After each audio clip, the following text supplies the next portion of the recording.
সাত সকালে বোমা বিস্ফোরণে কেঁপে উঠল মালদহের মানিকচক। বোমার আঘাতে ছিন্নভিন্ন কংগ্রেস নেতার দেহ। মৃতদেহ রাস্তায় রেখে বিক্ষোভ পরিবারের। অভিযোগ, আজ সকালে মানিকচক থানার গোপালপুর গ্রাম পঞ্চায়েতের ধরমপুর বাজারে বাজার করতে গিয়েছিল কংগ্রেস নেতা মোহাম্মদ সাইফুদ্দিন আহমেদ। ঠিক সেই সময় তাকে লক্ষ্য করে দুটি বোমা ছোড়া হয় বলে অভিযোগ। বোমার আঘাতে ছিন্ন ভিন্ন হয় কংগ্রেস নেতার দেহ। ঘটনায় আহত হয়েছে আরও বেশ কয়েকজন বলে জানা গেছে। ঘটনাস্থলে মানিকচক থানার বিশাল পুলিশ বাহিনী।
কারা করেছে, কিভাবে হলো,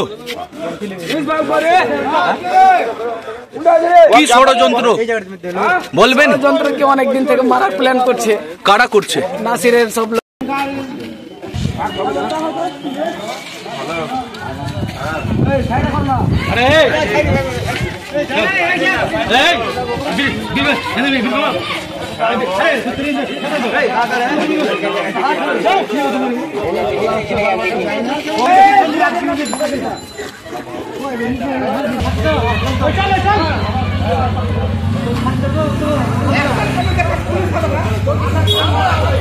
যে জায়গাটা হয়েছে ওইটা লাও।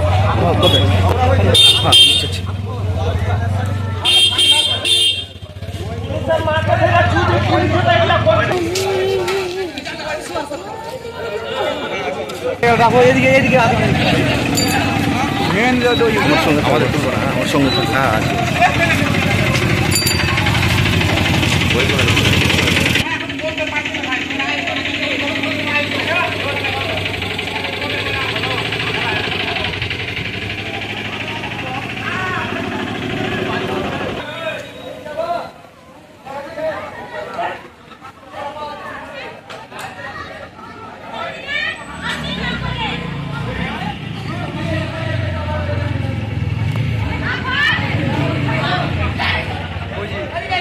লোকের মধ্যে দেখলেন তো আপনারা কি করেছে, কি দিয়ে করা হয়েছে? দুইটা বোম একদম পুরো পিঠে মেরেছে। কারা করেছে? নাসিরের ভাই ভাতিজাগুলো সব।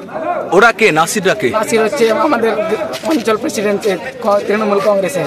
আচ্ছা, এখানে ওই সন্ত্রাস করাচ্ছে। দেখছেন তো, এর আগে একজন আমার কাকার ছেলেকে মেরে ফেলেছে হিন্দু করে, আবার আজকে এখানে ধরমপুর স্ট্যান্ডে।